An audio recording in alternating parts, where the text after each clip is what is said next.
Ça, c'est mon plan d'attaque. Et ça, c'est mon carnet d'écriture. Tout ce dont j'ai besoin pour écrire Libation, mon roman fantastico-horrifique. Des meurtres en série, une ambiance Dark Academia, des passages secrets.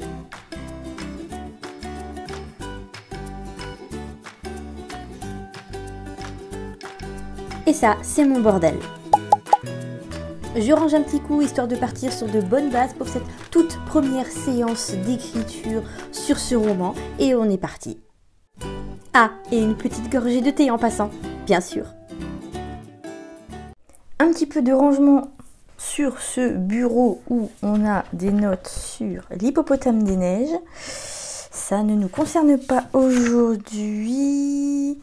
Et puis d'autres notes en vrac que je vais poser ici. Et je note que j'ai oublié de monter ma gourde. La trousse. Le carnet.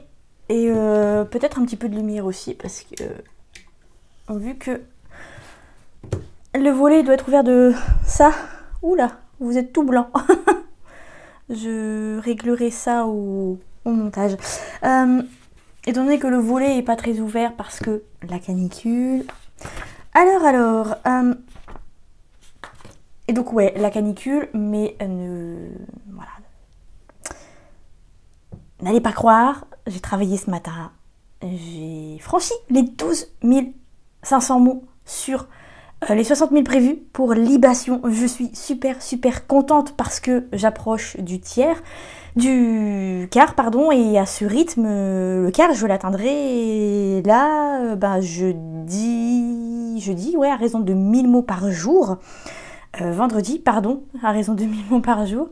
Non, puisque je vais atteindre les 13 000, donc 15 000 jeudi, à raison de 1000 mots par jour. Donc un rythme très tranquille. Je suis contente parce que là, j'ai retrouvé le feu sacré pour ce roman.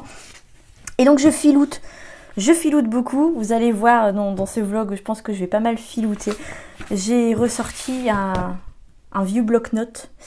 Et en fait, dimanche soir, j'ai eu un élan de, je vais pas dire d'inspiration, mais j'ai eu une idée pour une scène d'horreur.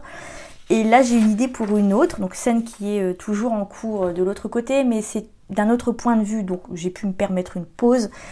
Et là, c'est une autre scène qui va être un peu plus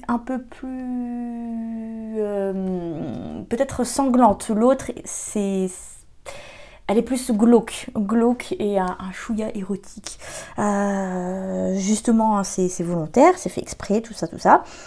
Donc là, je vais travailler sur cette scène pour aujourd'hui et ensuite je vais reprendre la préparation parce que ce que je suis en train d'écrire là, ce sont toujours les scènes charnières et le roman, il est toujours pas préparé. Je vous ai laissé la dernière fois avec la fiche perso de Maxwell, donc le frère de Mathias, et j'en suis toujours au même point en fait. Et j'ai pas avancé.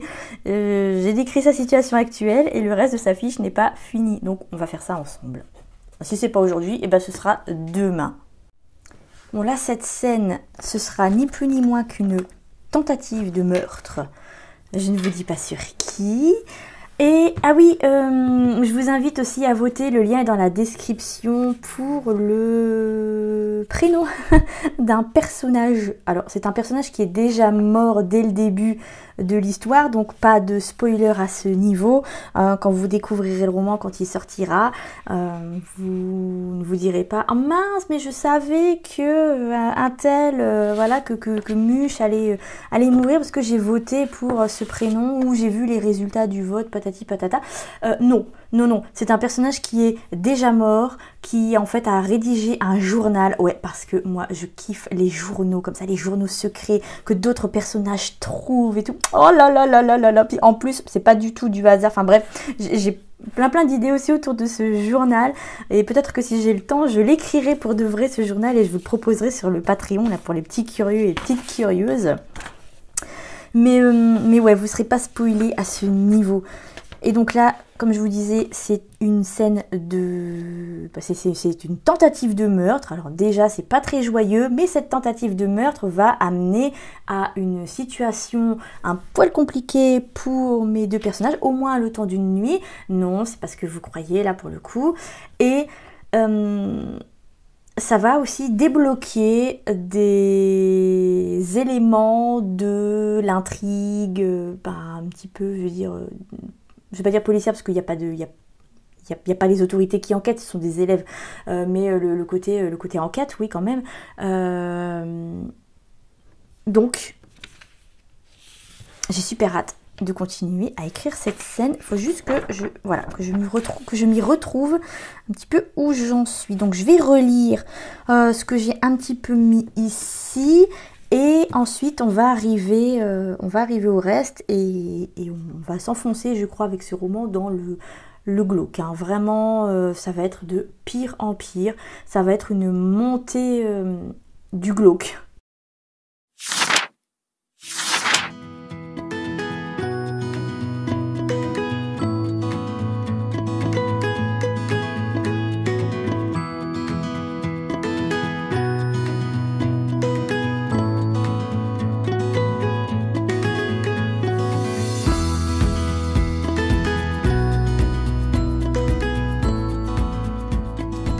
Clairement, je filoute parce que, et je sais pas pourquoi, mais écrire directement à l'ordinateur là tout de suite, ça me bloque. Et tiens, si je vous donnais mes astuces pour ne pas vous laisser emmerder par un syndrome de la page blanche, même si c'est pas mon cas ici, hein, je sais ce que je vais écrire. Donc si je vous donnais mes astuces pour pas vous laisser envahir par un blocage quelconque, disons plutôt, on se fait ça?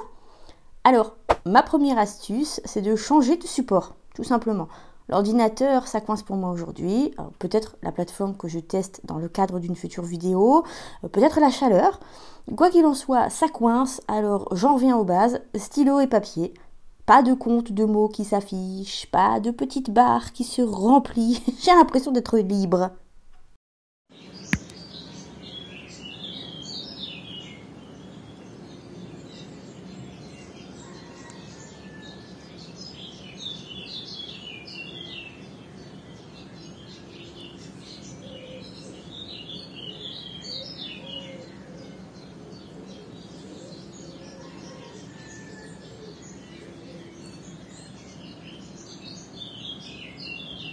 Je vous ai lâchement abandonné hier, mais en fait j'étais tellement dans ma scène, j'étais tellement lancée dans mon truc que j'ai continué dans mon coin, tout simplement. Et j'ai écrit cette page au format A4, enfin 21-29-7. Aujourd'hui, je vais ressortir mon carnet de prépa et je vais continuer la fiche personnage de Maxwell et j'espère pouvoir attaquer la fiche perso d'un des professeurs du roman, la petite saloperie là.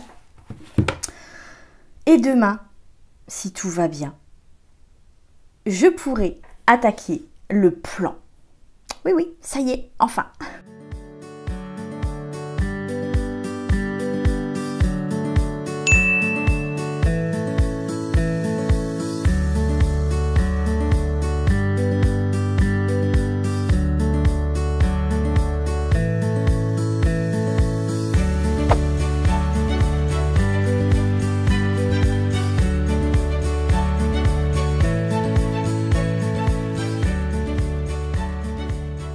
Là, je suis en train de créer des fiches pour les personnages qui entourent Théodore et Mathias, donc comme Maxwell, hein, le frère de Mathias, le grand frère de Mathias, mais des personnages qui n'ont pas leur propre point de vue dans le roman, comme j'ai pu le faire dans Ocre Rouge, dans Les Murmureurs, et vous devriez le faire aussi. D'ailleurs, je vous explique pourquoi dans la newsletter de ce mercredi, qui tombe le 9 juillet, vous devriez vous inscrire, hein, je dis ça, je dis rien. Le lien est dans la description, comme toujours.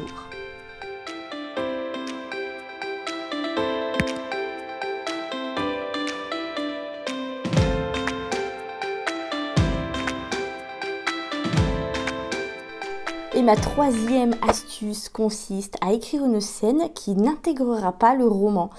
C'est mon astuce préférée parce que non seulement elle permet de dépasser un blocage, mais en plus, elle inclut de s'exercer. Et quand on écrit, ben, on n'écrit jamais trop, on ne s'exerce jamais trop. Donc elle est super méga top géniale cette astuce. J'ai mon carnet avec mon QQQCP, mes fiches personnages. J'ai retranscrit de l'ordi qui n'est pas allumé puisque là j'en ai pas besoin aujourd'hui. Donc les scènes, donc pour l'instant j'en ai écrit 1, 2, 3, 4, 5, 6 et j'en ai une 7e en cours. Hyper intéressante. C'est celle dont je vous parlais mardi ou mercredi, je ne sais plus. Bref, je suis toujours sur la même scène, mais elle est assez longue. Donc les scènes sont là sur un bloc-notes au brouillon.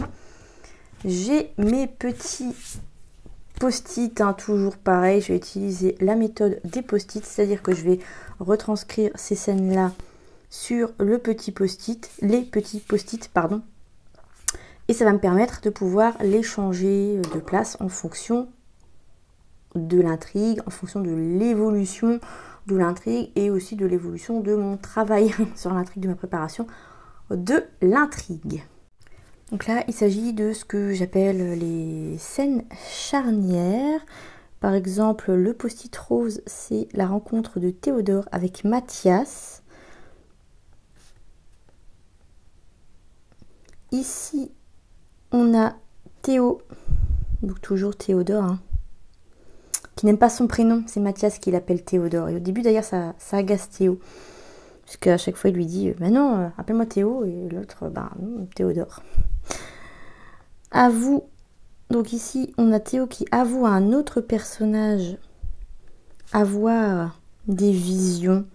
Donc il voit dans le passé des fantômes qui le contactent et qui le mandatent, entre guillemets, pour mener une enquête. Même si, ici, ce n'est pas le fantôme de Benjamin, donc le soi-disant pendu, on ne sait pas si c'est un suicide ou un meurtre. C'est pas Benjamin qui contacte Théo. C'est quelqu'un d'autre. Et j'ai bien tâtonné. Mais vendredi, j'ai une lumière et je me suis dit, ouais, c'est ça. C'est ce personnage qui va le contacter. Donc, des fois, il faut laisser le temps au temps, mais vraiment, quoi. Ici, c'est une suite. Enfin, c'est la suite d'une vision qui, en fait, n'est pas totalement finie. Et sachez que je n'ai pas encore écrit la vision en tant que telle. En fait, que la vision ne soit pas totalement finie, qu'il y ait une sorte de relent après, d'écho. C'est un peu une surprise pour Théodore.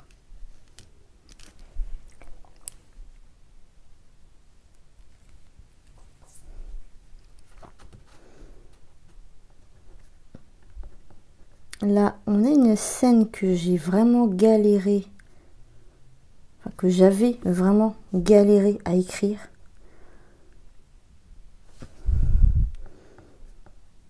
Et c'était la 4e, la bonne. La 4e version a été la bonne. Et j'étais contente en la relisant de voir que, ouais, ça allait, que c'était beaucoup mieux que ce que j'avais fait au départ, où c'était beaucoup trop survolé, surtout au niveau des émotions de Mathias. Ici, c'est une autre scène très importante qui était censée être une scène vraiment de pure horreur. Et j'ai décidé de transférer, entre guillemets, l'horreur au sentiment qu'éprouve Théo en découvrant ce qu'il découvre dans cette scène, dans sa vision.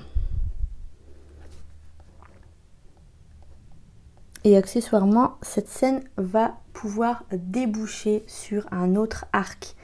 C'est-à-dire que l'enquête de Théo et de Mathias va vraiment évoluer à ce moment-là. Elle va prendre un nouveau tournant que j'ai vraiment, vraiment, vraiment, vraiment hâte d'écrire.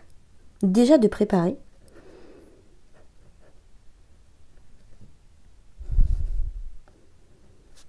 Donc ça, c'est la scène que je suis en train d'écrire. Donc plutôt vers la fin, parce qu'il y avait de grosses révélations dans cette scène. Je suis en train d'écrire justement là, les grosses révélations. Je suis à peu près à 2000 mots de cette scène. Donc c'est pour ça que je vous disais tout à l'heure, ça va être une grosse scène. Et j'ai vraiment très très hâte de la continuer pour avoir les révélations. Et ouais, moi j'aime bien écrire les révélations dès le début. Comme ça je sais où je vais. Surtout que là il y a un côté enquête quand même.